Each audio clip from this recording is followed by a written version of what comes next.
El crecimiento de la economía dominicana, recuerden que es el crecimiento del Producto Interno Bruto. Entonces vamos a presentarlo aquí en su pantalla, lo que es la evolución del indicador mensual de actividad económica medido en términos interanuales, es decir, tomando ese índice de un determinado mes, por ejemplo, de este año 2025 que recién pasó, diciembre, contra el mes de diciembre del año justamente anterior, que sería el año 2024, pero así lo podemos hacer para cada uno de los meses previos. Vamos a ir viendo lo que es esa evolución. Si yo tengo acá desde el año 2021, desde alrededor de julio, fíjense cómo hay una tendencia.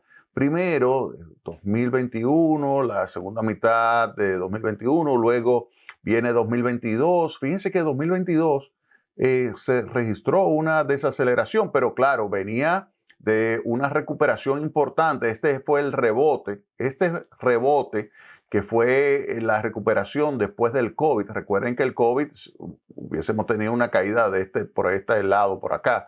Pero esta recuperación, fíjense que va desacelerándose, desacelerándose, desacelerándose. Esta línea aquí horizontal es el 5% de crecimiento, que es el crecimiento en el largo plazo, el crecimiento, los últimos 30 años de la economía dominicana es de alrededor del 5%. Entonces, fíjense que vamos ahí con una tendencia descendente y vemos ya a partir del año 2022 cómo hay ya una situación donde comenzamos a estar con crecimiento interanual del indicador mensual de actividad económica, que es un indicador aproximado al Producto Interno Bruto. Fíjense cómo ya tenemos variaciones de forma continua por debajo del 5%, es decir, tenemos ya una situación donde estamos creciendo por debajo de lo que es el crecimiento potencial. Y así nos pasamos el año 2023 completo. El año 2023 nos la pasamos con un crecimiento por debajo del crecimiento potencial, que es el 5%.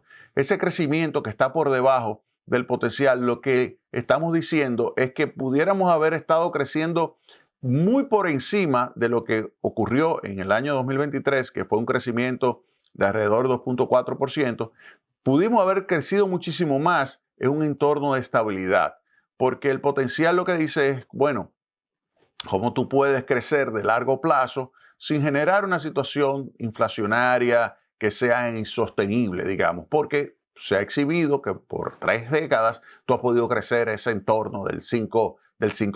Entonces, fíjense, vuelvo y repito, aquí estamos en el año 2023 con un crecimiento muy por debajo del 5% de potencial. Ahora, luego ya a finales del año 2023 vemos cierta recuperación que se manifiesta en un año 2024, que si ustedes lo ven aquí, en promedio, fíjense que sube y baja, pero en promedio, 2024 registró un crecimiento de alrededor del 5%.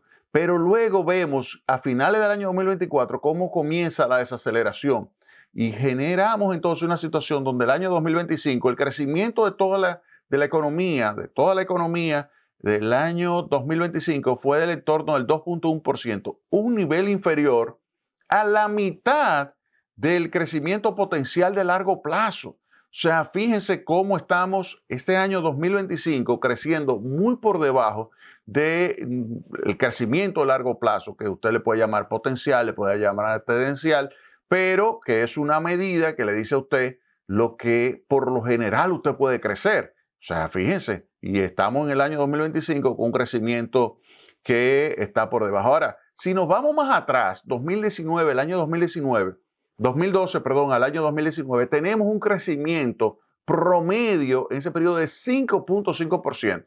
Y uso el año 2019 por lo siguiente, porque ese es un periodo que comienza el esquema de metas de inflación. Es un periodo en el cual el Banco Central mantiene una política monetaria que bajo el esquema de metas de inflación generó mucha previsibilidad.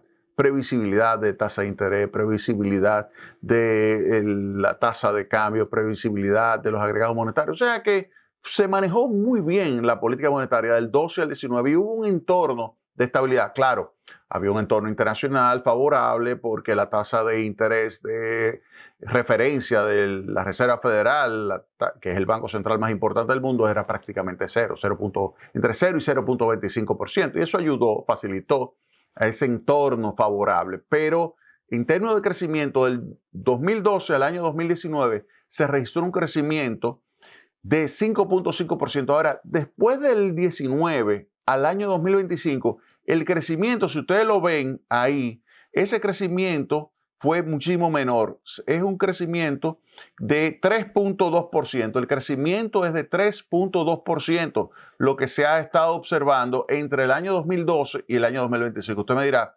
bueno, pero ahí se incluyó el COVID, y es verdad, sin lugar a dudas, el COVID afectó y generó una recesión incluso, pero luego hubo un rebote importante, una recuperación, y fue bastante rápido la recuperación. Se vio a partir del 21, a partir del 22, pero ya en el 22 comienza esa tendencia hacia la baja, que obviamente, como venía de un ritmo de crecimiento interanual muy alto por la recuperación después del COVID, pues era importante que tomar en cuenta ese punto que estaba muy elevado y que era lógico que iba a comenzar a descender, pero siguió descendiendo y se colocó entonces por debajo del potencial en el año 2023. Entonces, ese es un punto que hay que tomar muy en cuenta. Y fíjense que si yo tomo entonces desde el año 2020 hasta aquí, ha estado más tiempo por debajo del 5% que en el pasado. En el pasado estaba más tiempo por encima del 5% y por eso el promedio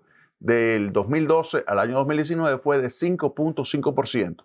Más veces estuvo por encima del 5% que en esta ocasión. Ahora, la probabilidad de tú estar por debajo del 5% de crecimiento anual del Producto Interno Bruto es muchísimo mayor.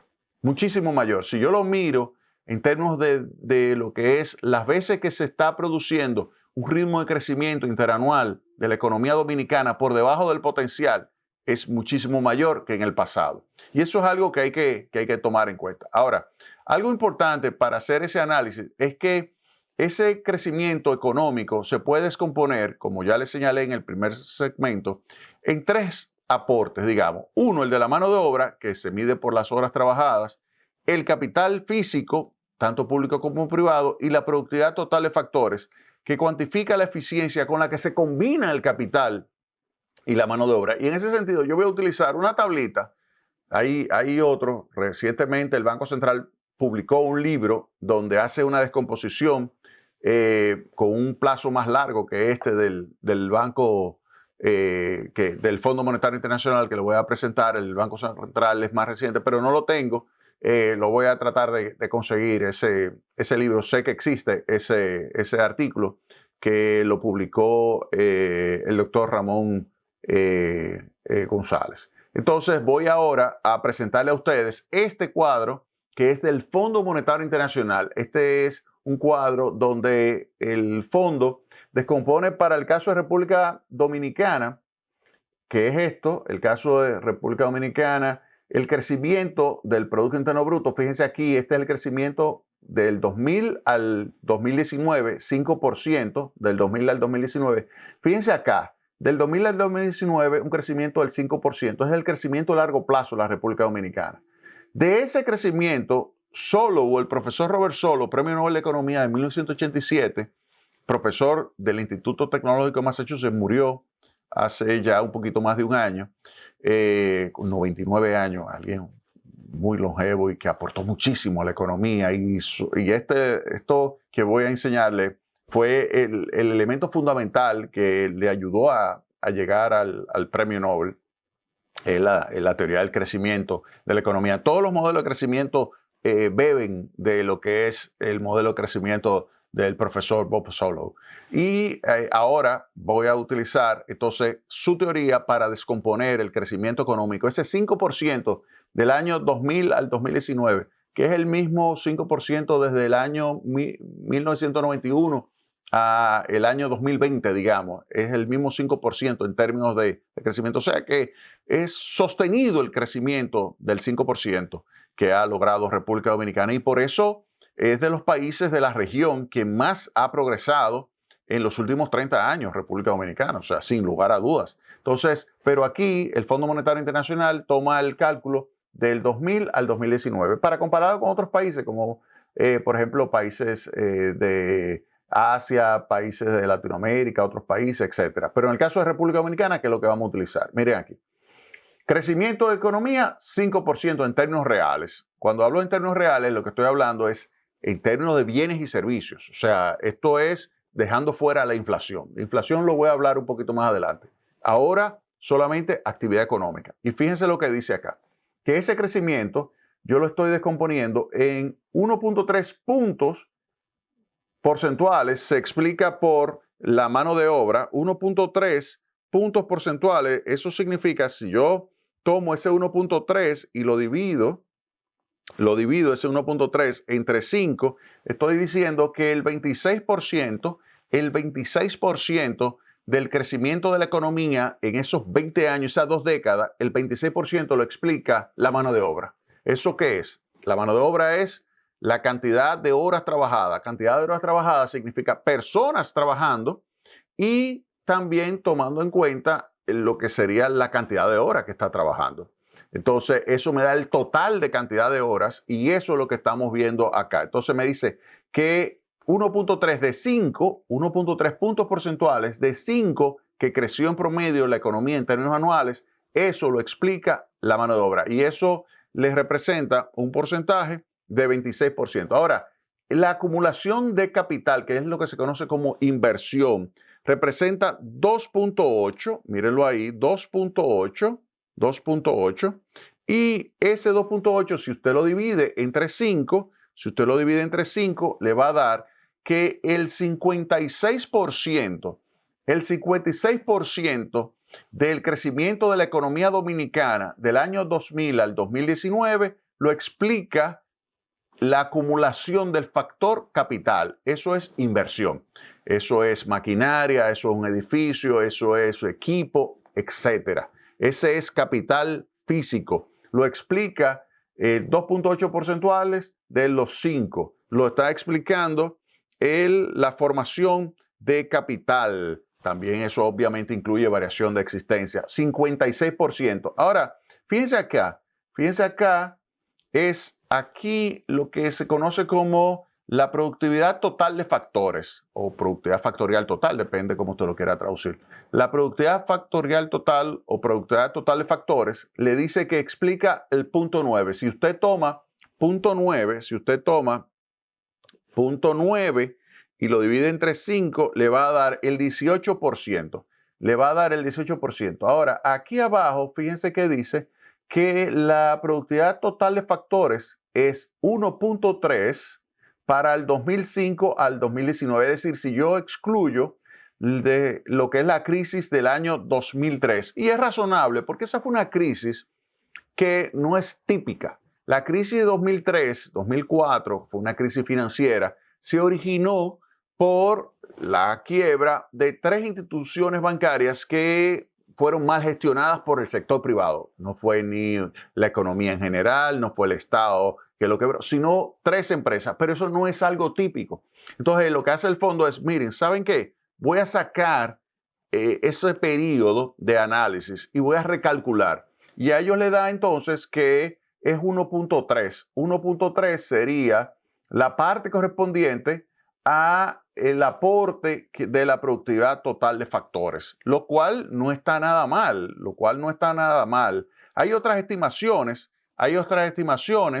que revelan que es alrededor de 1.5 puntos porcentuales del crecimiento, es decir, que de los 5 puntos porcentuales de crecimiento de la economía dominicana, el 72% lo explica más o menos la acumulación de capital y el aporte de la mano de obra, y el resto, 1.5 puntos porcentuales, lo explica fundamentalmente la productividad. La productividad, recuerden, es la eficiencia que usted tiene, combinando el capital y la mano de obra para producir bienes y servicios. Eso es fundamental, esa eficiencia. Si usted no tiene esa eficiencia, usted tiene problemas. Entonces, ¿qué ha sucedido en el periodo? Porque fíjense que esto es 2000 al 2019. Pero hemos visto que del 2020 al 2025 el crecimiento, en vez de ser 5, si yo lo comparo con este del 2000 al 2019, o 5.5 si lo comparo 2012 al 2019, ¿qué ha sucedido con el crecimiento? El crecimiento es 3.2% anual. 3.2%. Si hacemos otra vez la descomposición, ¿qué ha sucedido del año 2020 al año 2025? Una caída de la productividad total de factores. Una caída de la productividad total de factores. Claro, hay una situación que sucedió en el 20, que fue el COVID, que ahí cayó, obviamente, el aporte de la mano de obra, porque la gente estaba en la calle. Cayó la productividad, cayó la parte correspondiente al capital. Pero después, cuando ya sacamos el periodo del rebote y hacemos el cálculo, digamos, el periodo completo, ahí vemos que se ha estado registrando una caída de la productividad. Entonces, tenemos que hacer algo para mejorar la productividad de la economía dominicana 2020-2025, que dado esa información, debemos aprovechar para corregir y adoptar medidas para elevar el ritmo de crecimiento de la economía dominicana. Es posible hacerlo. Es posible hacerlo. Debemos combinar políticas fiscales, políticas monetarias, políticas cambiarias, pero también políticas microeconómicas que ayuden a mejorar la eficiencia, que ayuden a mejorar la productividad total de factores, porque el Fondo Monetario Internacional revela que efectivamente tiene un aporte, Fíjense, si le saco esa crisis del 2003, 1.3 de 5 lo está explicando la variación o crecimiento de la productividad total de factores. Por eso es fundamental hacer reformas que ayuden a acelerar o a recuperar esa variación de la productividad total de factores. Tenemos que hacer reformas. Entonces, ¿qué podemos hacer? Bueno, eso lo vamos a presentar en el próximo segmento de Tecnopol.